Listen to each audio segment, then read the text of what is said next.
नमस्कार। हमारे सामने एक लड़का और एक लड़की, दो लोगों की कुंडली है जिनमें हम वैवाहिक जीवन का विश्लेषण करने वाले हैं। साथ ही साथ हम यहाँ ये भी देखेंगे कि इनका कुंडली मिलान अगर करते हैं तो कैसा रहने वाला है, शादी होनी चाहिए नहीं होनी चाहिए, क्या है इस कुंडली के अंदर, उसके बारे में हम चर्चा शुरू कर रहे हैं। सबसे पहले लड़के की कुंडली लेते हैं। इनका जन्म 29 अगस्त 1996 दोपहर को 3 बजे हुआ है। ये धनु लगन की कुंडली है। धनु लगन बृहस्पति का लगन है, लग्नेश लगन में विराजमान है। लग्नेश का लगन में होना व्यक्ति के जीवन में अच्छे स्वास्थ्य का इंडिकेशंस देता है, अच्छी आयु का इंडिकेशंस देता है।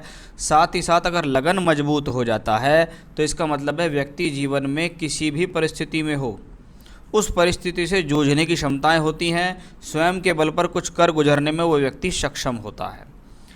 तो ये अपने आप में बहुत अच्छी स्थिति है।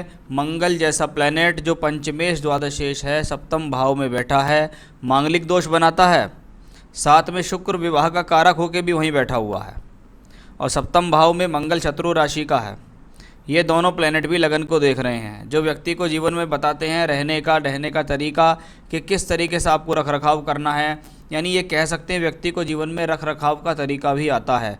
वहीं मंगल जैसा प्लैनेट लगन को दृष्टि देकर एनर्जी दे रहा है। 7वें घर का जो मालिक है बुध है, वो राहु केतु एक्सेस में यहाँ पड़ा हुआ है। भले ही वो उच्च का है लेकिन वो सप्तमेश भी है। अगर दशमेश है, कर्म करा रहा है, तो वो सप्तमेश भी है। शनि और मंगल से एस्पेक्ट भी है, राहु केतु एक्सेस में भी है। तो सप्तम भाव में थोड़ी सी पीड़ा दिखाई दी, साथ ही साथ बुध के ऊपर भी पीड़ा दिखाई दी है और विवाह का कारक भी यहाँ सस्टेज होकर बैठा हुआ है। अब नवांश कुंडली विवाह के लिए देखते हैं हम। वहाँ पे आप देखेंगे नवांश में शुक्र 12वें घर में बैठा है, विवाह का कारक 12वें घर में पहुँच गया। और यहाँ देखिए बुध को भी हम नवांश में देख लेते हैं कि भाई जो बुध प्लैनेट है, 7th लॉर्ड जो है ना, वो नवांश में कहाँ है, वो नवांश में नीच का होकर 9वें घर में पहुँच गया। 7th हाउस और लगन का दृष्टिकोण देखना बहुत ज़रूरी है कि नवांश का लगन और सप्तम भाव। नवांश का लगन चंद्रमा का लगन है, चंद्रमा बैठा हुआ है चर राशि में 10वें भाव में, लेकिन लगन में सूर्य बैठा है। सप्तम भाव का मालिक जो शनि है वो वक्री होकर बैठा है लेकिन उच्चस्थ है और चंद्रमा उसके सामने है। यानी ये वो कॉम्बिनेशन है जो व्यक्ति के जीवन में इनके वैवाहिक जीवन को स्वस्थ रखने, इनके वैवाहिक जीवन को चलाने का पूर्ण रूप से प्रयास करेगा। लगन कुंडली में प्रॉब्लम मिली है लेकिन नवांश में कुछ स्थिति सुधरी। स्थिति पूरी नहीं सुधरी है, कुछ सुधरी है, क्योंकि 7th हाउस पे अगर देखा जाए तो मंगल का प्रभाव भी है। यहाँ मंगल सप्तम में बैठा है, वह मंगल की दृष्टि है सप्तम भाव पे। तो नवांश थोड़ा सा सुधरा हुआ मान सकता हूँ लगन कुंडली की अपेक्षा। अब देखता हूँ मैं लड़की की कुंडली के उनकी कुंडली में क्या फीचर्स हैं। उससे पहले मैं थोड़ा लड़के की दशा पर प्रकाश डाल लूँ। दशा का बहुत बड़ा रोल है, क्योंकि जो भी आपको अच्छे और ख़राब परिणाम जो मिलने वाले हैं वो दशा के अनुसार मिलने वाले हैं। शनि की महादशा इस बच्चे को चल रही है। शनि 4थे घर में बैठा है, 10th भाव से कनेक्शन बनाता है। इसका मतलब है सोर्स ऑफ इनकम शनि दे देगा। कभी कभी घर परिवार में कोई काम होता है उसे करता है व्यक्ति, कुटुंब से जुड़ा हुआ काम, फैमिली से जुड़ा हुआ बिजनेस, ऐसा भी कर लेता है। या जहाँ भी इस समय व्यक्ति कार्य क्षेत्र में रत है वहाँ ये ठीक है, ये सोर्स ऑफ इनकम दिखा रहा है ये प्लेनेट के, हाँ भाई व्यक्ति इस समय कुछ ना कुछ कर अवश्य रहा है। तो शनि की महादशा नवांश में देखें, शनि सप्तमेश हैं लेकिन वक्री होकर बैठे हुए हैं, उच्च के हैं, और शनि में चल रहा है शुक्र। अब शुक्र इस कुंडली के अंदर 7th हाउस में मंगल के साथ हैं, जो कि 6ठे का मालिक है। यही शुक्र नवांश कुंडली में द्वादश भाव में बैठा हुआ है। तो शुक्र की जो प्लेसमेंट है और जो पोजीशन है वो इतनी ज़्यादा स्ट्रांग नहीं है कि जो एक शादी से संबंधित पक्का वाला प्रॉमिस दे दे। लेकिन अभी 9 सितंबर 2020 से शनि में सूर्य शुरू हो रही है। आपको नवांश कुंडली में सूर्य लगन में बैठा है, शनि सब 4थे घर में है, यानी शनि सूर्य शादी कराने में सक्षम है। अब से लेके 2021 तक की जो दशाएं जा रही हैं या उसके बाद 2022 तक भी आपको शादी की लगातार दशाएं चल रही हैं। अब देखते हैं लड़की की कुंडली, कर्क लगन की कुंडली। लड़की की लगन में नीच का मंगल, यानी लगन चंद्रमा का और उसमें नीच का मंगल हो, ये व्यक्ति के अंदर चंचलता देता है और चंचलता के साथ साथ अचानक से तेज गति से एग्रेशन भी देता है। यानी व्यक्ति कभी भी हठी स्वभाव का हो सकता है। जहाँ ये मंगल आपको जोश देता है, शक्ति देता है, एजुकेशन देता है, प्रोफेशनल लाइफ देता है, वहीं आपके स्वभाव में चंचलता और क्रोध भी देता है। कुंडली में दूसरे घर में देखिएगा आप, लगन का मालिक चंद्रमा दूसरे घर में, राहु केतु एक्सेस में है, शुक्र भी वहीं पहुंच गया, सूर्य भी वहीं पहुंच गया। यानी जब दूसरे घर में बहुत सारे प्लैनेट्स का जमावड़ा हो तो सेकंड हाउस मजबूत हो जाता है। सेकंड हाउस मजबूत, घर परिवार से मजबूत है, पैसा भी ठीक ठाक रहेगा जीवन में, लेकिन वे ऑफ टॉकिंग भी ठीक ठाक रहेगी। इसका मतलब है व्यक्ति की जो वाणी है वो थोड़ी सी ज़्यादा रहेगी। व्यक्ति थोड़ा एक्स्ट्रा स्पोकन हो जाता है, थोड़ा ज़्यादा बोलने वाला हो जाता है। आँखों से संबंधित तकलीफ़, चेहरे से संबंधित कोई तकलीफ़, कोई दांत का रोग, कोई नाक का रोग, या आंखों पे चश्मा लग जाना, स्किन डिजीज़ होना, या बालों से संबंधित कोई समस्या छोटी मोटी, ऐसा ये व्यक्ति को प्रॉब्लम देती हैं। लेकिन साथ में सूर्य, शुक्र, राहु और चंद्र सभी हैं तो ये आंखों से संबंधित समस्या की तरफ ज़्यादा इशारा कर रहा है। सप्तम भाव का मालिक शनि है। शनि को देखिए नीच का होकर दशम में बैठा है, वक्री होके। अब शनि और मंगल दोनों प्लैनेट अपनी दृष्टि दे रहे हैं कुंडली के सप्तम भाव पे, और सप्तम भाव पर और कोई प्रभाव भी नहीं है। सप्तमेश नीच का है, तो ये एक अच्छा इंडिकेशन नज़र नहीं आया। अब शुक्र विवाह का कारक है, राहु केतु एक्सेस में है, सूर्य के पास है, सूर्य से कंबस्ट है यानी अस्त है, राहु केतु एक्सेस में भी आया है, यानी शुक्र भी इस कुंडली में पीड़ा में हुआ। कुंडली को कुछ लोग देख के ये भी कहेंगे कि कुंडली में काल सर्प नाम का दोष है। कोई योग कहता है, कोई दोष होता है, लेकिन राहु केतु परिधि में जब कोई ग्रह आते हैं तो प्रॉब्लम तो होती है। नवांश कुंडली देखनी बहुत ज़रूरी है कि नवांश क्या कह रहा है। नवांश में सबसे पहले शनि की पोजीशन को देखिएगा।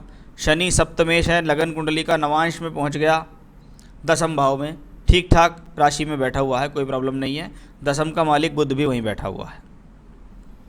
अब बात करते हैं लगन, नवांश के लगन की। लगन का मालिक बुध बैठा हुआ है दशम भाव में, राहु केतु एक्सेस में, शुक्र के साथ योग कारक एक तरीके से नवमेश और द्वितीयश होके बैठा हुआ है। लेकिन राहु केतु एक्सेस में है, शनि के साथ है, मंगल केतु सामने से उसे देख रहे हैं। इसका मतलब है कि लगन में पीड़ा है, लग्नेश अच्छी स्थिति में नहीं आया।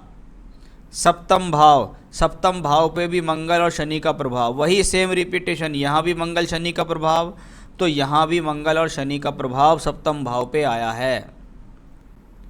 अब बृहस्पति जैसा ग्रह जो कि उच्च का है, सप्तम का मालिक उच्च का होकर एकादश में सप्तम को वापस देखता है, यानी ये वो प्लेनेट होगा जो आपके वैवाहिक जीवन को बचाने का प्रयास करेगा।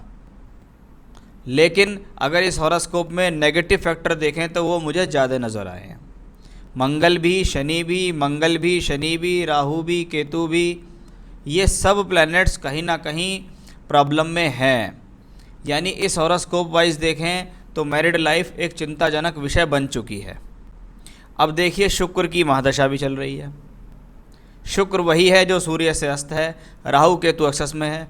शुक्र यहाँ भी देखिए शनि मंगल राहु केतु एक्सेस में है, यानी शुक्र में पीड़ा है। शुक्र विवाह का भी कारक है, शुक्र दशा का भी मालिक है, और ये सब जब पीड़ा में हो तो इसका मतलब ये अपनी तरफ से पूरे प्रयास करेंगे प्लैनेट्स कि इस व्यक्ति को शादी से संबंधित सुख में कमी आए। अब आपकी हॉरोस्कोप में देखें तो भी लगन कुंडली में काफ़ी प्रॉब्लम दिखती है और नवांश में भी प्रॉब्लम है, ऐसा नहीं है कि प्रॉब्लम नहीं है।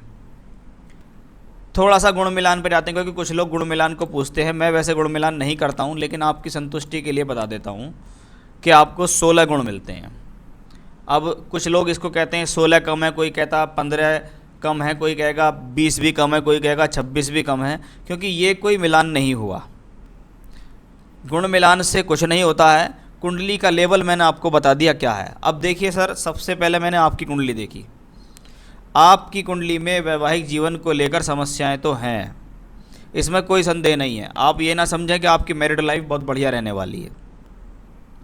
अब जिस लड़की के साथ आपका रिश्ता होने वाला है उनकी स्थिति को देखिएगा आप, उनकी स्थिति आपसे भी बढ़कर है। यानी अब हमारे सामने दो लोग ऐसे हैं जिनकी कुंडली में भी प्रॉब्लम है, नवांश कुंडली में भी प्रॉब्लम है, दशाओं में भी प्रॉब्लम है और आने वाली दशाएं भी प्रॉब्लमेटिक हैं। अब ऐसी कंडीशंस में अगर इन लोगों का विवाह होता है तो आप तो ऑलरेडी प्रॉब्लम में हैं कि आपकी शादी किसी से भी हो, और अगर इनकी हॉरोस्कोप से आपकी शादी होती है, यानी इन लड़की से आपकी शादी होती है, तो ये समस्या बढ़ने की तरफ जा रही है, कम होने की तरफ नहीं जा रही। तो ऐसे केसेस में अगर कोई व्यक्ति मुझसे पूछता है तो मैं आप दोनों को सेव करके चलूँगा, क्योंकि मैं आपके लिए भी वो लड़की चाहता हूँ जिसकी कुंडली आपसे अच्छी हो, और मैं लड़की के लिए भी यही चाहता हूँ कि जिसकी कुंडली आपसे अच्छी हो। क्योंकि आपकी कुंडली, अगर मैं कहूँ कि ये कुंडली वैवाहिक जीवन के हिसाब से देखें 70% खराब है, तो लड़की की कुंडली को देखें तो वो 80% खराब है, वो 10% आपसे आगे ही है। इसका मतलब दोनों की अगर शादी होती है तो वैवाहिक जीवन का तालमेल खराब होगा, वो खराब अंततः जाके सेपरेशन पे ही रुकेगा, यानी बाद में देखा जाएगा तो दोनों का अलगाव ही होगा। यदि आपका यहाँ पूर्णतः रिश्ता ना हुआ हो, बात पक्की ना हुई हो, तो आप इस रिश्ते को अवॉइड करें। ये मैं आप दोनों की भलाई के लिए कह रहा हूँ। वो इसलिए कह रहा हूँ क्योंकि लड़के की कुंडली में भी प्रॉब्लम है, लड़की की कुंडली में भी प्रॉब्लम है। अब आप दोनों को ही ऐसा लड़का और लड़की चाहिए जिनकी कुंडली में प्रॉब्लम ना हो। अगर दोनों ही नेगेटिव हो जाओगे तो जीवन चलेगा कैसे? तो मेरे विचार से तो आपको ये रिश्ता अवॉइड करना चाहिए। इस रिश्ते में जहाँ तक रेमेडी की बात है कि कोई उपाय बता दो उससे कुछ हो जाए, देखिए उपाय ऐसी जगह पे ज़्यादा काम करते हैं जहाँ पे कुछ मुझे दिखाई दे कि भी नहीं इनका उपाय से काम चल जाएगा। लेकिन यहाँ कब तक आप उपाय कराओगे जीवन में? पूरी ज़िंदगी उपाय थोड़ी कराते रहोगे, क्योंकि एक स्थिति तो ऐसी आएगी कि जब वो उपाय भी अपनी जगह काम नहीं करेंगे। तो दोनों ही हॉरोस्कोप्स में मैं आप दोनों की भलाई के लिए ये कह रहा हूँ कि आप दोनों ही जगह अपना अलग अलग वर और कन्या ढूंढें अपने लिए। आप अपनी जगह ढूंढें, वो अपनी जगह ढूंढें। और कुंडली का विश्लेषण मैंने आपको दिया है, चाहे आप इसे लड़की वालों के साथ भी शेयर करना कि देखिए जी मेरे लिए भी भलाई का सौदा नहीं है और आपके लिए भलाई का सौदा नहीं है, क्योंकि मेरी भी कुंडली में प्रॉब्लम है और आपके में भी प्रॉब्लम है। इसलिए आप ऐसा वर ढूंढो जिसकी कुंडली में प्रॉब्लम ना हो, और मैं ऐसी कन्या ढूंढता हूँ जिसकी कुंडली में प्रॉब्लम ना हो, जिससे हम दोनों ही सुखी रह सकें।